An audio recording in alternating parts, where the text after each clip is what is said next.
O que dirige a sua vida? Percebi que o que faz os homens correrem atrás do sucesso é a inveja.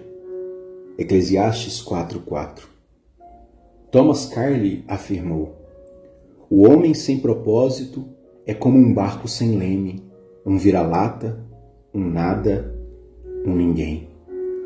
A vida de todo indivíduo é dirigida por algo. A maioria dos dicionários define o verbo dirigir como guiar, controlar, direcionar. Se você está dirigindo um carro, batendo um prego ou chutando uma bola, estará naquele momento guiando, controlando e direcionando. Que força motriz dirige a sua vida? Neste exato momento, é possível que um problema, uma urgência ou o fim de um prazo determinado estejam dirigindo você. É possível que uma lembrança dolorosa, um temor ou uma crença inconsistente também estejam dirigindo. Centenas de circunstâncias, valores e emoções podem dirigir a sua vida. Eis aqui as 5 mais comuns. Em primeiro lugar, muitos são dirigidos pela culpa. Algumas pessoas passam a vida inteira fugindo do remorso e ocultando a vergonha. Dirigidas pela culpa, são manipuladas pelas lembranças, permitem que o passado controle o futuro e frequentemente punem a si mesmas, sabotando o seu próprio sucesso. Quando Caim pecou, sua culpa afastou da presença de Deus, que disse: você será fugitivo, errante pelo mundo. Gênesis 4:12. Esse quadro descreve a maioria das pessoas hoje em dia. Andar pela vida sem propósito. Somos produto do nosso passado, mas não precisamos ser prisioneiros dele. O propósito de Deus não é restringido pelo nosso passado. Ele tornou um assassino chamado Moisés num líder, um covarde chamado Gideão num corajoso herói. E também pode fazer coisas maravilhosas com o restante da sua vida.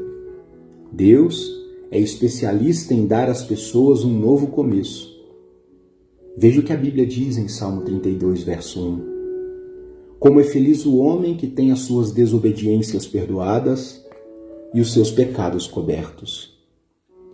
Em segundo lugar, muitos são dirigidos pelo ressentimento e pela raiva. Algumas pessoas apegam-se às mágoas sem jamais superá-las. Em vez de aliviar a dor por meio do perdão, revivem-na continuamente em pensamento. Quando dirigidas pelo ressentimento, calam-se e interiorizam a raiva, enquanto outras se irritam e agridem os outros. Ambas as reações são nocivas e inúteis. O ressentimento sempre machuca mais o ofendido do que a pessoa que o ofendeu. Enquanto o ofensor provavelmente já esqueceu o insulto e seguiu em frente, você continua angustiado em sua dor, perpetuando o que aconteceu. Ei, ouça! Aqueles que o magoaram no passado não poderão continuar a feri-lo, a menos que você se agarre à dor por meio do ressentimento. O que passou, passou. Nada pode mudar o passado. Você apenas se machuca com a amargura. Para o seu próprio bem, aprenda com o passado e o mande para bem longe. A Bíblia diz: ficar desgostoso e amargurado é loucura, é falta de juízo, que acaba levando à morte. Jó capítulo 5, verso 2. Em terceiro lugar, muitos são dirigidos pelo medo. Seus temores provavelmente resultam de experiências traumáticas e de experiências fantasiosas, do crescimento num lar extremamente severo ou mesmo da predisposição genética. Independentemente do que tenha causado tal situação, pessoas dirigidas pelo medo com frequência perdem grandes oportunidades por terem medo de correr riscos. Em vez disso, comportam-se de maneira cautelosa, evitando arriscar-se e tentando manter um status quo. O medo é o encarceramento voluntário, que impedirá de se tornar naquilo que Deus pretende que você seja. Você deve agir contra isso com as armas da fé e do amor. Veja o que a Bíblia diz em 1 João, capítulo 4, verso 18. No amor não há espaço para o medo. O amor amadurecido expulsa o medo. Considerando que o medo causa uma vida vacilante, cheia de temores, medo da morte, medo do julgamento, podemos dizer que quem tem medo não está completamente aperfeiçoado no amor. Em quarto lugar, muitos são dirigidos pelo materialismo. O desejo de adquirir é o único desejo da vida para algumas pessoas. O impulso de sempre querer mais se baseia na concepção equivocada de que possuir mais me tornará mais feliz, mais importante e mais protegido. Contudo, são 3 expectativas falsas. Os bens materiais trazem felicidades apenas temporária. A situação de constante tranquilidade acaba gerando tédio, e então passamos a desejar novidades, coisas maiores e melhores. Também é um mito a concepção de que quanto mais bens adquirir, mais importante serei. Autoestima e riquezas são materiais, e riquezas materiais não são sinônimos. Nosso valor não é determinado por nossas posses, e Deus deixa claro que as coisas mais valiosas da vida não são os bens materiais. O mito mais comum a respeito do dinheiro é de que quanto mais dinheiro se tem, mais protegido se está. Mas isso não é verdade. Riquezas podem ser perdidas num piscar de olhos, por uma quantidade considerável de fatores que fogem ao nosso controle. A verdadeira segurança só pode ser encontrada naquilo que jamais poderá ser tomado de você: o seu relacionamento com Deus. Em quinto lugar, muitos são dirigidos pela necessidade de aprovação. Algumas pessoas permitem que expectativas alheias, de pais, cônjuge, filhos, professores ou amigos, controlem a sua vida. Muitos adultos ainda tentam ganhar a aprovação dos pais que nunca estão satisfeitos. Outros são dirigidos pela pressão social do grupo a que pertencem, sempre preocupados com o que os outros podem pensar. Infelizmente, os que seguem a multidão quase sempre terminam perdidos nela. Não conheço todas as chaves do sucesso, mas uma chave para o fracasso é tentar satisfazer a todos. Ser controlado pela opinião dos outros é uma forma segura de jamais atingir os propósitos de Deus para a sua vida. Em Mateus 6,24, Jesus afirmou: ninguém pode servir a 2 senhores. Outras influências ainda podem dirigir a sua vida, mas todas levam ao mesmo impasse: potencial não aproveitado, estresse desnecessário, uma vida não realizada. Nada é mais importante do que conhecer os propósitos de Deus para a sua vida. E nada pode compensar o prejuízo de não os conhecer, nem o sucesso, nem as riquezas, nem a fama, ou mesmo os prazeres. Sem um propósito, a vida não passa de movimento sem sentido, uma atividade sem direção, ou uma série de acontecimentos sem motivo. Sem um propósito, a vida é banal, mesquinha e inútil. No entanto, existem também 5 grandes vantagens em se viver uma vida com propósitos. Em primeiro lugar, conhecer o propósito de sua vida faz com que ela tenha sentido para você. Fomos feitos para alcançar algum significado na vida. Por isso, tantas pessoas recorrem a métodos questionáveis, como a astrologia, para descobri-lo. Quando a vida faz sentido, você pode superar quase tudo. Do contrário, a vida se tornará insuportável. Um jovem na casa dos 20 anos escreveu: sinto-me fracassado, pois luto para me tornar algo que eu nem sei o que é. Tudo o que sei fazer é sobreviver. Se um dia eu descobrir o meu propósito, aí sim eu começarei a viver. Sem Deus a vida não tem propósito. Sem um propósito, a vida não faz sentido.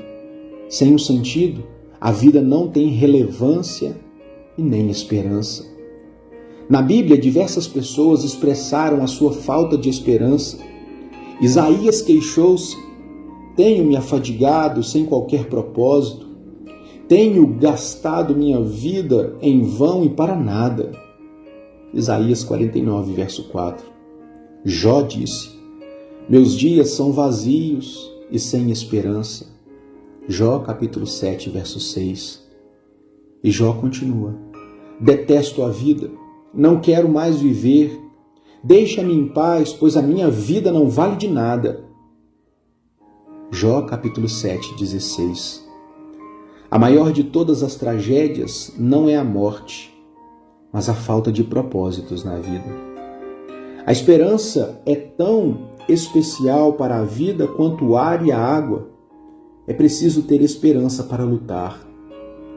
O Dr. Bernie Siegel descobriu que podia prever qual dos pacientes com câncer apresentaria melhoras, ao simplesmente perguntar: você quer viver até os 100 anos de idade? Os que tinham profunda noção de propósito de vida respondiam que sim, e eram aqueles com maior probabilidade de sobrevivência. A esperança é resultado de se ter um propósito. Se você tem sentido sem esperança, não desista. Mudanças maravilhosas acontecerão em sua vida quando você começar a viver os propósitos de Deus. E Deus disse: eu sei os planos que tenho para vocês, planos de bem, não para lhes causar aflição. Eu lhes darei esperança e um futuro promissor. Jeremias 29, 11. Talvez você esteja com a sensação de estar enfrentando um problema insolúvel, mas a Bíblia também diz, em Efésios capítulo 3, verso 20, Deus é capaz de fazer muito mais do que nós jamais ousaríamos pedir ou mesmo imaginar, infinitamente além de nossas mais sublimes orações, anseios, pensamentos ou esperanças. Conhecer o seu propósito também simplifica a vida. Ele define o que você faz e o que você não faz. O propósito é o padrão pelo qual você avalia suas ações para saber se as ações são essenciais ou se não são. Basta perguntar: esta ação me ajudará a cumprir o propósito de Deus para a minha vida? Se um propósito claro, sem um propósito claro, ficamos sem alicerce para fundamentar nossas decisões, dividir o tempo e empregar nossos recursos. A tendência será tomar decisões com base nas circunstâncias, nas pressões do momento ou nas variações de humor. Quem não conhece o seu propósito exagera nas atividades. E isso causa estresse, fadiga e conflitos. É impossível fazer tudo o que as pessoas querem que você faça. Seu tempo é suficiente para fazer a vontade de Deus. Se não consegue realizá-la por completo, significa que está tentando fazer mais do que Deus pretendia que fizesse. Uma vida dirigida por propósito conduz-nos a um estilo de vida mais simples e a uma agenda mais saudável. A Bíblia diz: a vida presunçosa e cheia de pompa é uma vida vazia, mas a vida simples e sincera é uma vida plena. Provérbios 13, verso 7. Isso também leva à paz de espírito. Tu, ó Senhor, dás a paz e a prosperidade às pessoas que têm uma firme fé, às pessoas que confiam em Ti. Isaías 26, verso 3. Conhecer o seu propósito ainda ajuda a estabelecer prioridades. Isso faz com que os esforços e energias se concentrem no que é importante. Você se torna eficiente ao ser seletivo. Faz parte da natureza humana distrair-se com assuntos de menor importância, fazendo da nossa vida um jogo. Henry David observou que as pessoas vivem num desespero silencioso, mas hoje uma melhor descrição seria distração sem objetivos. Muitas pessoas são como giroscópios, rodopiando num ritmo frenético, sem jamais chegar a lugar nenhum. Sem um propósito definido, você ficará mudando de rumo, de emprego, de relacionamentos e de igreja, na esperança de que cada mudança seja definitiva ou preencha o vazio do seu coração. Você pensa, talvez seja diferente dessa vez. Mas isso não resolve o verdadeiro problema, que é a falta de foco e propósito. Não se descuidem. Tentem entender o que o Senhor quer de vocês. É o que nos afirma Efésios capítulo 5, verso 17. A capacidade de concentração pode ser verificada na luz. A luz difusa tem impacto e energia reduzidos. Mas você pode concentrar o foco. Com uma lente de aumento, os raios do sol podem ser concentrados a ponto de atear fogo à grama ou a um pedaço de papel. Quando a convergência da luz é maior, como um raio laser, ela pode até cortar o aço. Não há nada tão poderoso quanto uma vida direcionada, uma vida com propósito. Homens e mulheres que mais influenciaram a história estavam concentrados numa mesma direção. O apóstolo Paulo, por exemplo, difundiu o cristianismo no Império Romano praticamente sozinho. Seu segredo era uma vida direcionada. E ele disse: estou concentrando as minhas energias unicamente nisso. Esquecer do que já passou e avançar para o que está adiante, para a minha frente. Efésios 3:13. Se você quer que a sua vida cause impacto, dê-lhe uma direção. Pare de andar em círculos. Pare de tentar fazer tudo. Faça menos.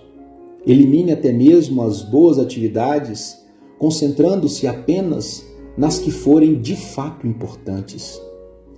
Jamais confunda atividade com produtividade. Você pode estar ocupado sem ter um propósito. Mas para quê? Afinal de contas, Paulo afirmou em Efésios 3,15: assim, os interessados em tudo que Deus tem para nós devem manter-se focados no alvo.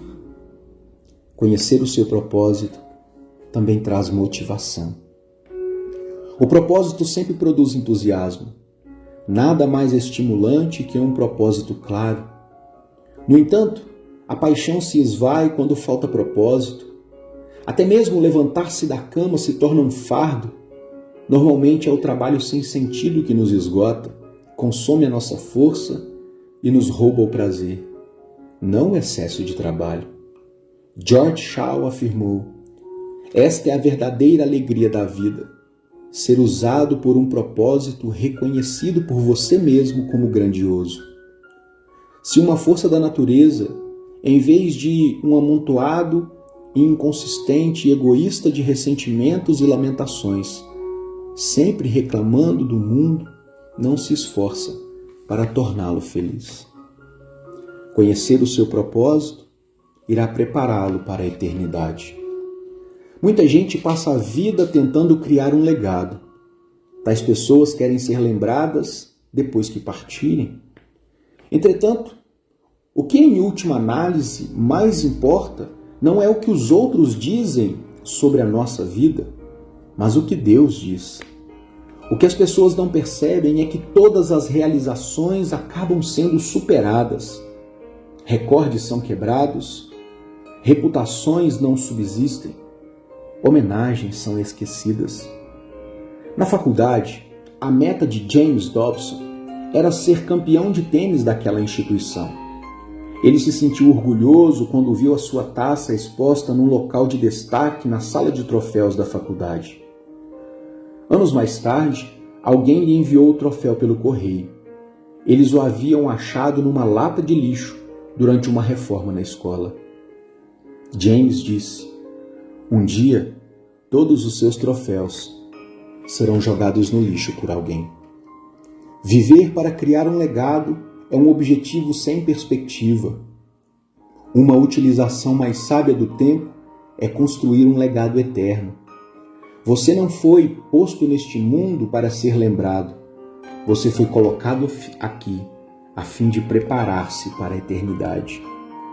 Chegará o dia em que você estará diante de Deus e Ele fará uma auditoria em sua vida, um exame final antes que você ingresse na eternidade.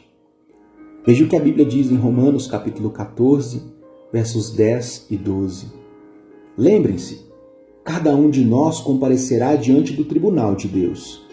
Sim, cada um de nós terá que prestar contas de si mesmo a Deus. Felizmente, Deus quer que passemos no teste, por isso Ele nos deu as perguntas antecipadamente. Pela Bíblia, entendemos que Deus nos fará duas perguntas fundamentais.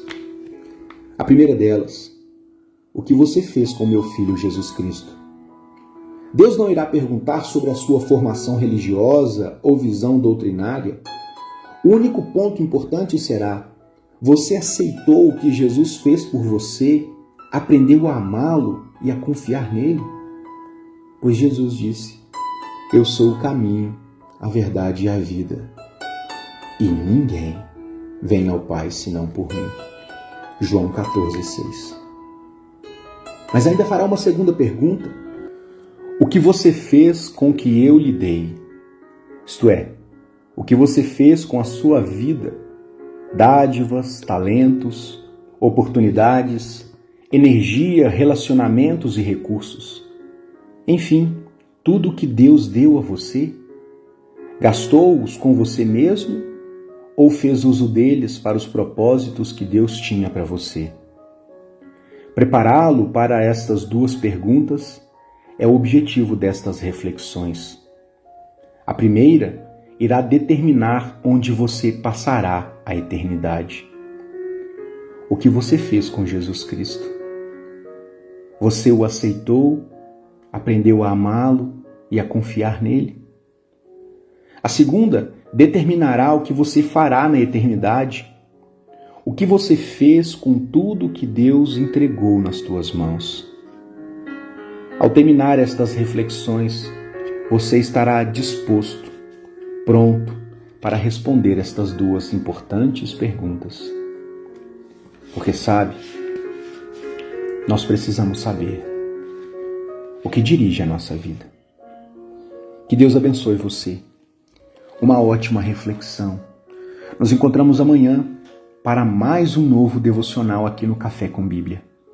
Peço para que você se inscreva no canal, ative o sininho das notificações e compartilhe estas reflexões com um número cada vez maior de pessoas. Isso não te custa nada e nos abençoa bastante. Fiquem todos com Deus, um beijo no coração e, é claro, um ótimo Café com Bíblia para todos nós. Tchau!